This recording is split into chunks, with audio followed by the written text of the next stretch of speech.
Assalamualaikum warahmatullahi wabarakatuh. Waalaikumsalam warahmatullahi wabarakatuh.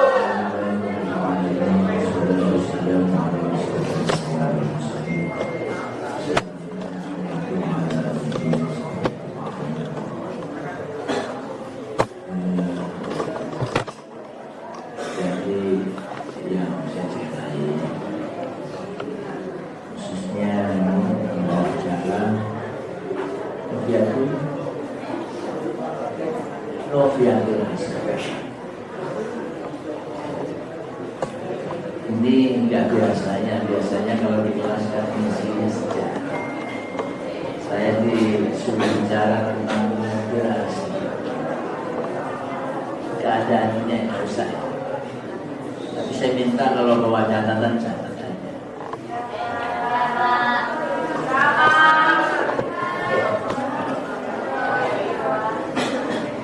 Akan nanti bisa ditanyakan.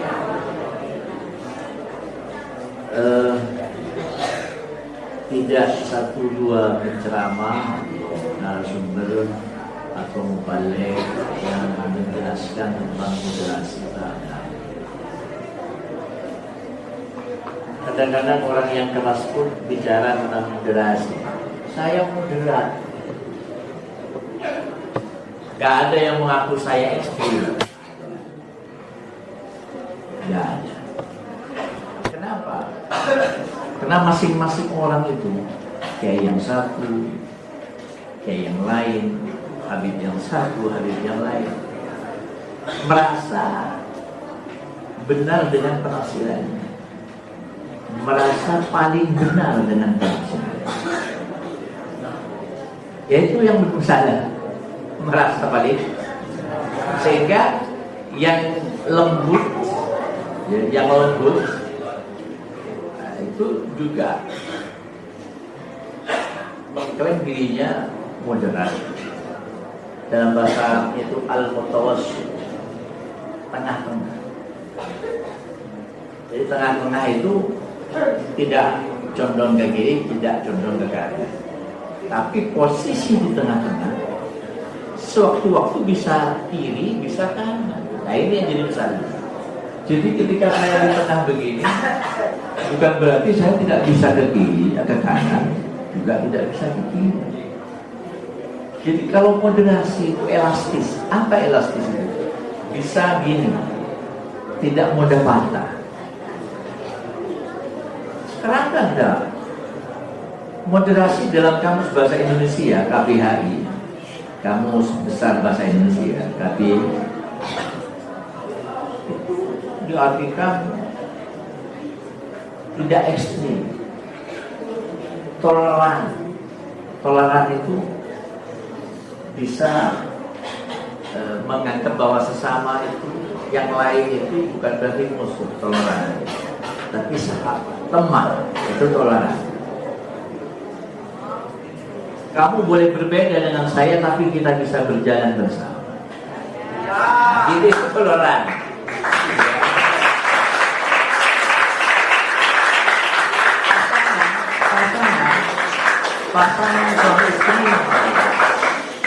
Pasangan suami istri yang harmonis karena dia seimbang, tidak atas tidak bawah, tapi sejajar, sama tinggi ketika berdiri, sama rendah ketika duduk. Tidak ada kelas. Ini klaster A atau klaster 1, ini klaster 2, nggak ada. Kalau kamu mau dianggap seorang moderasi, kamu bisa di A, bisa di B. Saya bisa marah kalau memang dibutuhkan marah. Rasulullah itu bisa keras ketika dia memang butuh keras. Tapi pada posisi apa kita itu keras? Nah ini pada posisi kita kasih contoh. Saya minta ya, ini serius. Bisa tadi contoh. Saya ini repotnya nggak bisa jadi mubalik itu apa? Loncong gitu. Kalau memang tujuan saya ke sini melawan, ya jadi stand up comedy. Jadi saya, kalau nanti ada yang lucu, memang murni saya itu mau bicara tentang ilmu pengetahuan, tidak melawan. Kalau saya jadi seperti membalik sekarang yang YouTube, kalau kamu buka itu, kenal di Instagram, ada di Facebook, ya, di Twitter, gitu. Itu mudah kenal. Satu kali tampil 1 jam, yang ada jedok 5 juta, 5 juta. Itu tidak penting. Tapi saya ingin bicara 1 jam ini kamu paham betul nanti keluar, walaupun tidak 100% ya. Paham betul apa itu moderasi beragam. Ketika ada ayat, ya ayyuhan nabiyyu, hai nabi, jahidil kuffar wal munafiqin waghluz alaihim wa ma'wahum jahannam wa bi'sal masir. Ayat ini kalau kamu artikan literally apa adanya, sesuai dengan makna harfiah, semua yang berbeda dari kamu dalam agama, dalam faham teologi, ya, dalam aliran, dalam mazhab, kita harus keras kepada mereka. Waghluz alaihim, ya ayuhan nabi, hei nabi, kamu harus keras kepada mereka. Wa ma'wahum jahannam, karena tempat mereka itu sudah jelas dalam neraka. Wa bi'sal masir, tempat mereka kembali. Itu memang ya, yang layak bagi mereka. Kalau semua yang berbeda dengan kita, dengan kamu, musuh, dan dia sesat, tempatnya neraka, repot itu. Seakan-akan kita itu, saya tidak bisa bayangkan kalau di surga itu besok sepi. Ini pengantar, nanti bisa kamu mana? Ada sebuah hadis enak ini sebenarnya. Kalau bisa nyatet enak. Rabbana wa rabbal kulli syai, Rabbana wa rabbal kulli syai, ya Allah Tuhan kami, ya Allah Tuhanku di sini. Rabbana wa rabbal kulli syai, Tuhan segala sesuatu. Bayangkan, ya Tuhan, ya Tuhan, dan Tuhan segala sesuatu. Wa rabbal kulli syai, Bismillah. Ana syahidun, saya bersaksi, annaka antar Rabbun, kamu Tuhan, sungguh kamu itu Tuhan, wahdaka, satu-satunya, wahdaka, la syarika, tidak ada sekutu bagimu. Rabbana wa rabba kulli syai', ana syahidun annaka antar Rabbun wahdaka la syarika lak. Garis pertama, Rabbana wa rabba kulli syai', wahai Tuhan, wa rabba kulli syai', dan Tuhan segala sesuatu. Bayangkan, Tuhan segala sesuatu. Kita mengakui bahwa alam ini ciptaan yang sama, Tuhan yang kita sembah dan Tuhan yang menciptakan mereka selain kita. Wa rabba kulli syai', ana syahidun, saya bersaksi, anna Muhammadan, seunggul Muhammad itu abduka, hambamu, wa rasuluka, dan rasulullah. Rabbana wa rabba kulli syai', baris yang ketiga. Ini yang belum kamu paham. Duh Tuhanku dan Tuhan segala sesuatu. Wa rabba kulli syai', kulli syai'in, ana syahidun, saya bersaksi, annal ibad, sungguhnya manusia ini, hamba-hambamu, kullahum ikhwatun, semuanya adalah saudara. Bayangkan, itu hadis rawahu Ahmad dan Abi Dawud. Siapa mau cek itu, coba buka. Wah, kitab Syami Google itu buka hadis yang berapa ya? Gampang kan, hafal kan? Yang terakhir baris terakhir itu Rabbana wa Rabb kulli syai'in ana syahidun anna al-ibad kullahum ikhwatun. Jadi bayangkan kita semua ini adalah saudara, sama ciptaan Tuhan yang sama. Kalau kamu mengaku bahwa selain kamu itu bukan saudara kamu karena berbeda agama, kamu itu sombong, ya sombong. Karena kita yakin bahwa yang menciptakan saya itu kamu juga menciptakan mereka selain itu. Berangkat dari sini baru kita bisa bicara moderasi agama. Jadi apa moderasi agama itu? Nilai-nilai di bawahnya moderasi agama itu menghargai martabat kemanusiaan. Itu nilai-nilai di bawah di dalam menghargai martabat kemanusiaan. Yang kedua, membangun kemaslahatan umum.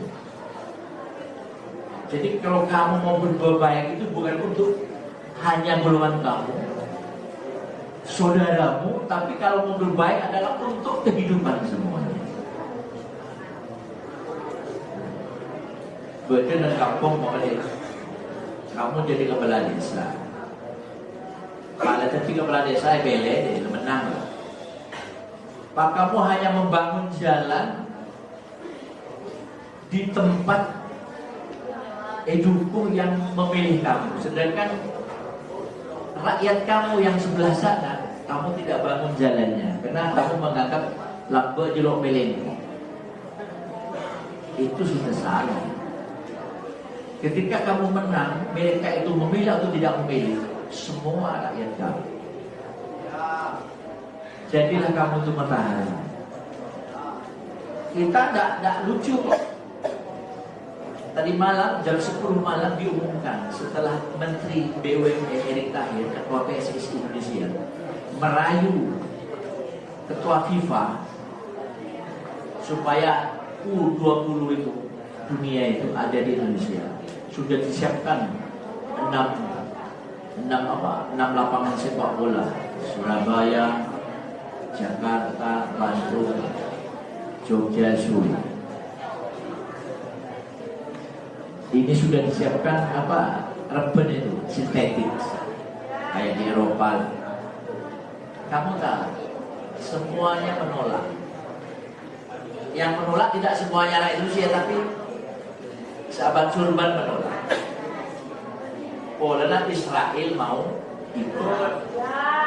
Hubungannya sepak bola di agama itu apa? Akhirnya apa?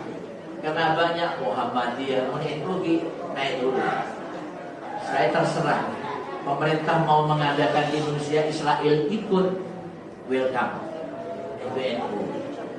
Tapi Muhammadiyah dan lain-lainnya gak setuju. Sudah, gak usah Israel ke sini.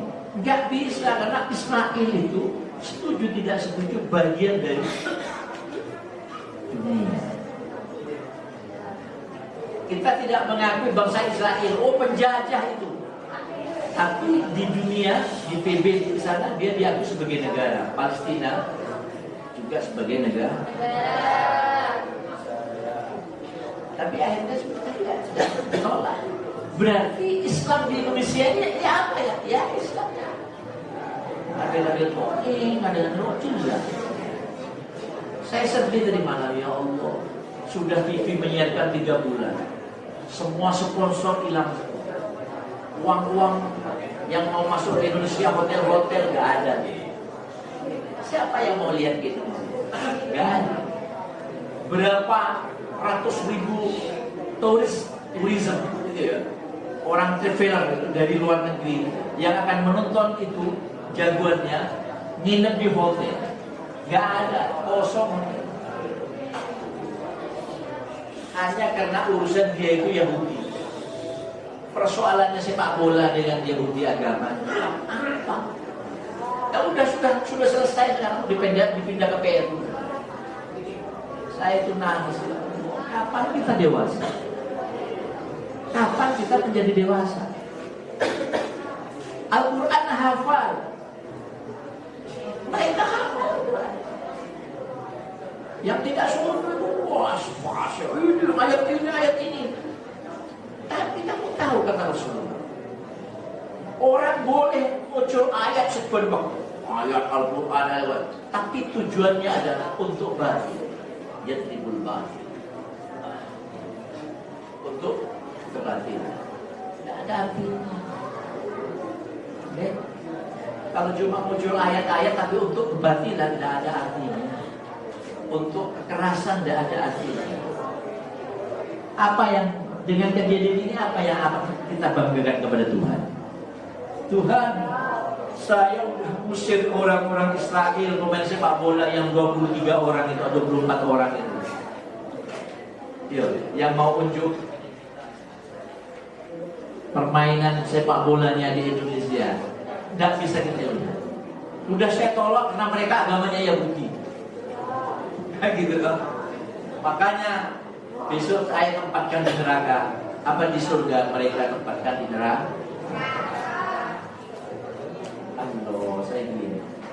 Kenapa sih kita itu tidak berdoa semoga orang-orang yang membenci kita itu juga kita doakan masuk surga? Rohingya ini di Manado, kan kamu tidak senang supaya masuk surga itu? Rohingya tidak begitu. Ayo, ada seorang laki-laki naksir cewek. Si laki-laki ini ganteng banget ya, gagah ya, tapi percaya diri. Nah itu beda orang yang ganteng tapi tidak percaya diri, tapi bedanya setengah ganteng, kata ganteng, tapi percaya dirinya tinggi. Itu biasanya yang menang itu seoleh ada itu yang mana? Si percaya diri apa saja?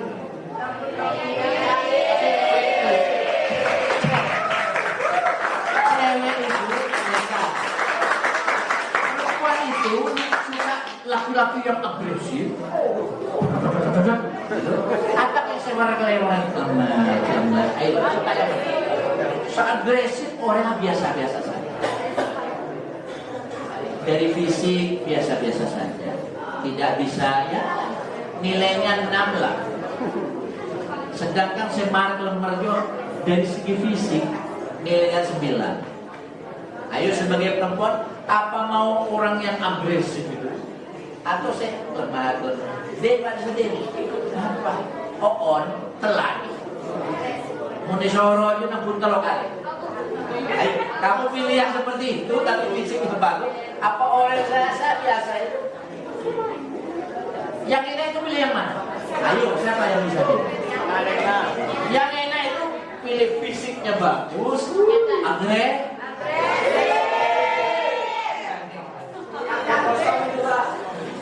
Tak beda cerita ini. Einstein ya, kamu tahu Einstein yang menemukan atom itu? Benda yang kecil itu Einstein, orang Jerman. Einstein dia itu jelek orangnya, rambutnya tidak rapi, pote-pote begitu, soalnya lo benar akan tahu nengok teman-teman dia pendek orangnya, pendek apa yang dulu ini pendeknya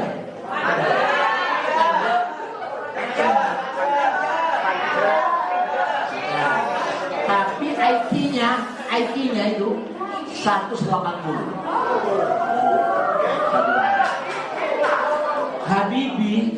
Habibie Gus Dur itu IQ-nya 160. Kamu itu saya lihat standar saja, paling sangat boleh bagus. Karena kadang-kadang kuliah jadi paham dulu paham itu benar sangat boleh. Mau begitu saya jelaskan terus langsung paham. Wah ini 120 lah minimal gitu. Lah paham? Lupa. Aja Oon. Kamu tahu Oon? Serius? Oon. Pada suatu ketika ada seminar ratu kecantikan. Ada ratu kecantikan tinggi, dia ratu kecantikan selalu tinggi, datang ke meja Einstein. Mister, loh, ada apa katanya, kata Einstein. Sampai ini kan orangnya pendek, jelek, tapi IQ-nya tinggi, jenius. Terus, ya, saya cantik katanya, saya cantik, tapi IQ saya rendah gitu. Lah ini kalau kamu dan sampean dengan saya itu menikah, jadi wajahnya anak kita itu kayak saya, otaknya kayak sampean, punya aman. Kocang sendiri ya, deki pun sampai menikahi saya. Anak kita akan lahir wajahnya seperti saya, yang ratu kecantikan itu, otaknya seperti otaknya sampean. Payah di sini. Bagaimana kalau wajahnya seperti saya, otaknya seperti kamu? Kalau tadi, iya menhead bisa mengerena. Begitu masuk kamar, saya akan menciptakan kayak Tuhan. Rajin, ganteng, otak balik di ayana. Tapi kenapa dia? Otaknya kayak kamu, wajahnya kayak saya. Kita tidak bisa menentukan anak kita itu cerdas atau tidak. Tapi biasanya lihat, kalau orang tuanya itu ahli fikih, ibadatnya bagus, tidak benar-benar seharap lompat gelung, tapi ini gelung. Jarang orang lo gelung berharap sekali. Lo nyaman di rumah halal, lo apa ada saharapnya, kurang senang. Akhirnya buat apa kamu beribadah? Buat apa kamu istighfar? Halal toh dia kan? Kalau istighfar, kalau becek, tidak sedih. Tapi kalau kamu sekali-sekali berbuat haram, ada sedihnya. Aduh, saya berdosa, ya Allah. Bisa berdoa. Kamu tidak pernah salah. Kamu itu mau berdoa apa kepada Tuhan? Jadi salah itu memberi semangat untuk berbuat baik. Enggak becek. Lo aja. Ya, kalau becek ke depan. Kalau nyaman, becek itu dulu nyaman. Jadi Pak, kadang-kadang lo becek, bagus. Karena di diri manusia itu ada unsur setan. Itu tidak alergi di setan. Memasuki setan itu kebaikan ikan di setan. Kok bisa setan itu akan cekin bentusnya? Ya itu yang dina ya, kok yang dina tojuk. Lo apa tojuk kayak begini nih? Tapi tetap tidak boleh jadi enggak. Masa abojong kan jemaah ya. Luruskan sok, jangan ini Pak. Ya, luruskan sok. Pasok patang gitu. Ini kayak itu ya. Wajah pendek aja apa beda jalan sok. Malah setan lo agak gula putih tukang sholat. Itu kan setan bagi dia sholat. Ada mau setan terlalu jadi saya. Ayo. Tidak beri orang di baik. Malah bagus pun setan aja. Aku beda.